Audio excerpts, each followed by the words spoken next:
Hi everybody, I'm Trudy, One Grounded Angel. This is my weekly angel card reading video for the week beginning October the 1st to the 7th, 2018. So, I'm going to start shuffling. I'm doing things a little differently this week. I'm only using the one card deck because I only have one card deck with me. So, by the way, I will be back from my holiday this week by the time you watch this, and I will be available for readings again. So, all those who've been asking me when I'm back, now you know. So Monday, the 1st of October, we have Magnify Your Intentions. So this is one of those cards that comes up for people who are trying to do too much at once. And what I always say is, you can do anything you want, but not everything at once. And you can have anything you want, but not all at the same time. It's really important not to try and set too many goals. I know there are a lot of things you want. There are a lot of things I want to do as well, but we can't do it all at once. So this is telling you that your energy is spread too widely and you need to and you've spread yourself too thinly as a result. So you really need to come back to what's most important to you right now. And bear in mind that might be connected to other goals, that's okay. But really, the angels are telling you here, magnify your intentions by being really narrow-minded on what you're working towards.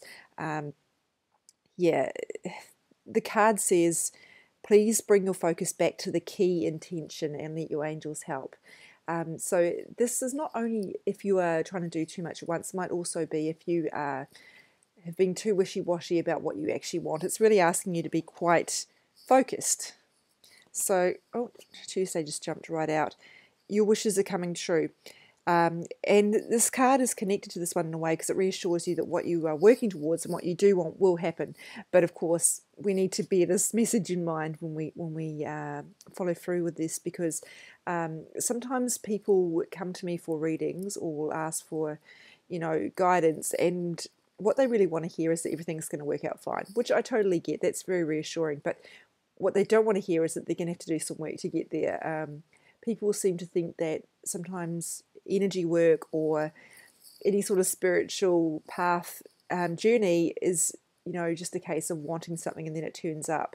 And I know that was a very popular sort of belief in the 2000s. There was a book that came around sort of advocating that sort of thing. But I can tell you it's not that simple. The reason we struggle with things is because we need to learn something in the process of dismantling whatever blocks are in our way.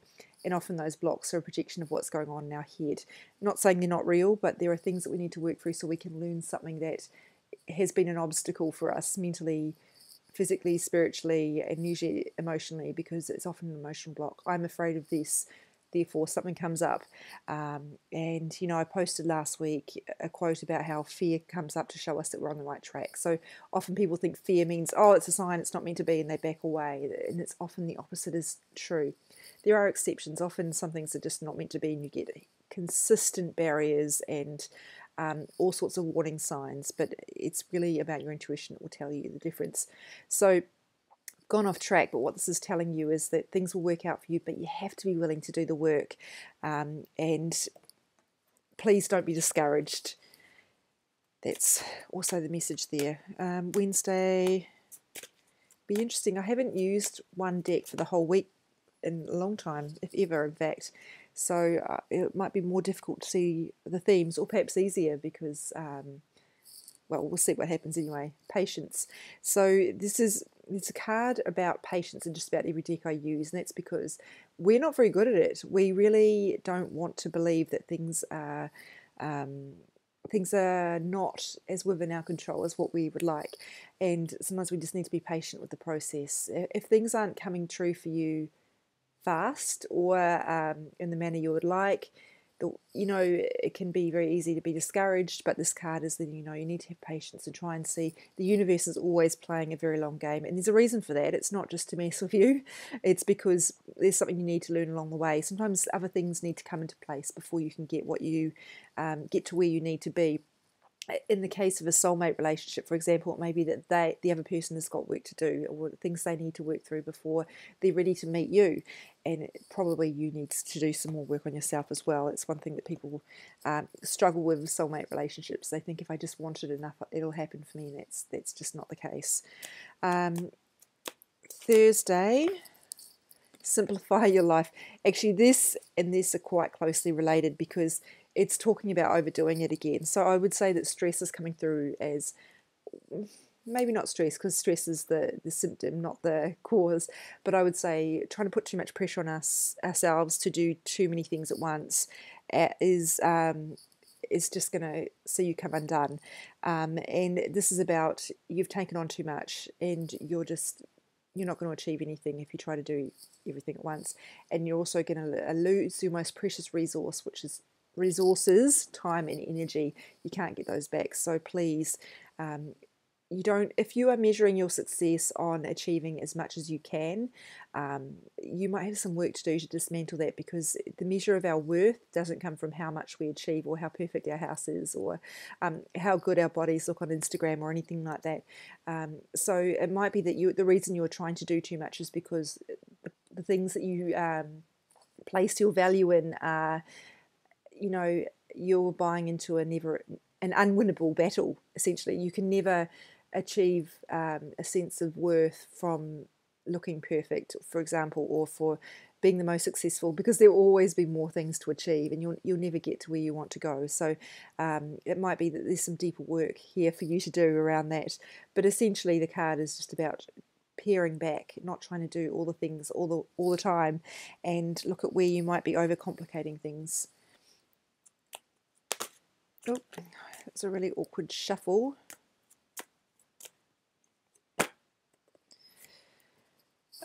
Friday, balanced friendships doesn't come up too often. It's one that a lot of people do struggle with, though, because they don't understand that friendships, like all relationships, need to be a two-way street. Some people have the idea that they need to give up everything for someone else that makes them a good person. They don't really understand the difference between self-sacrifice and kindness. If you're going too far for someone, and you'll know where the line is, your intuition will be telling you, then maybe you're doing that because it's an unhealthy friendship, and you recognize that, yet you feel like this is what you're supposed to do, or I hate the word supposed, but or maybe because you feel like that is where your value comes from, in giving up everything for someone else, or exhausting yourself for other people, running around after other people. That's not the case. You'll never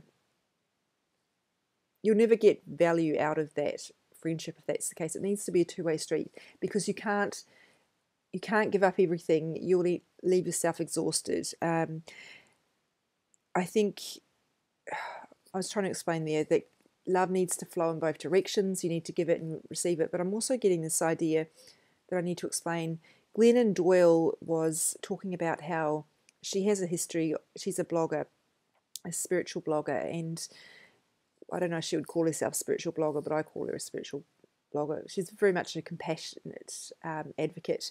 She talked about how there had been some sort of disaster in her town, and everybody turned up to donate blood, but she got turned away. So she has a history of eating disorders, and she was so malnourished that she was under the weight, because you need to weigh a certain amount before you're healthy enough to give blood. And she says that in one of her posts that she understood then that when she deprived herself, she deprived everyone else. So you can't give to other people unless you're giving to yourself first. And it may be that you are giving to other people thinking that will satisfy you, and it's not going to work that way. So please don't deplete your resources for other people. That is not going to give you satisfaction. It's not going to give you meaning, and it's not actually helping the other person. It's just enabling their bad behavior.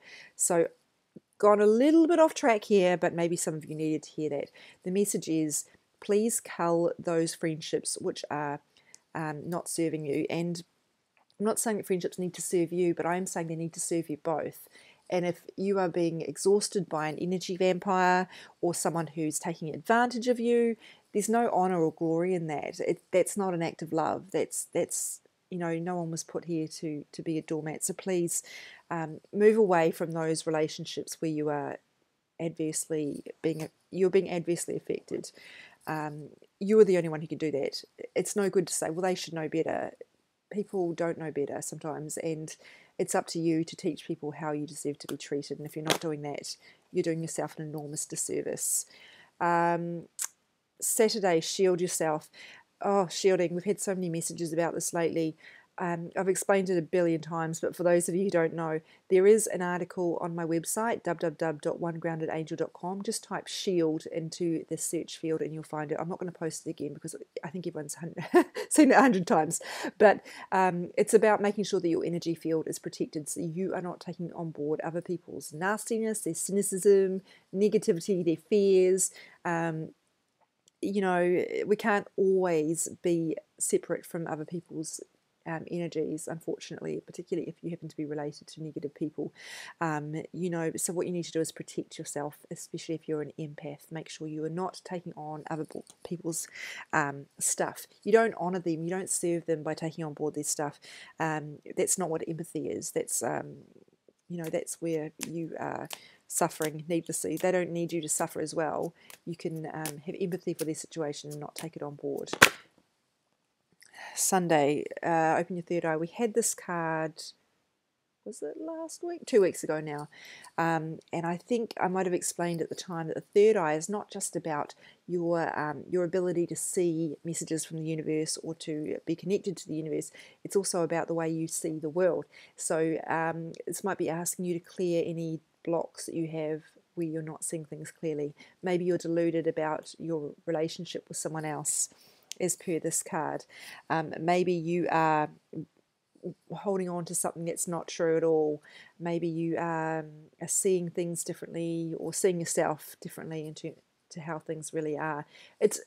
I know that sounds like a negative thing, a bit like you're deluded, wake up.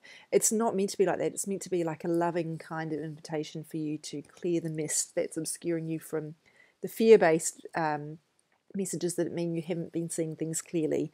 When you see things from the perspective of love, you will be a lot more clear-eyed about it and you'll be able to make better decisions for yourself. The universe can't make those decisions for you. You're the one in charge of that. How you see things, how accurately you see things, that's all on you. So I talked about how pressure in terms of time and in terms of our energy management, that would be a big theme for this week. I also think that managing relationships and making sure that we're not suffering from other people's energy in terms of shielding, and this balanced friendship as well. There's also some stuff here around goal setting and making sure that we stay focused, we stay on track, and we don't be dissuaded when things aren't happening as fast as what we would like. So as I mentioned, I'm back and available for appointments again for readings, for energy healings. I do have some already booked in, but there are spaces available for the following weeks. You can also, what else I need to tell you? As always, you can reach me via my website, www.onegroundedangel.com, and go to the bookings tab. I post all these on my social media, One Grounded Angel, Instagram, and my Facebook page as well. Thank you so much for watching and have a terrific week.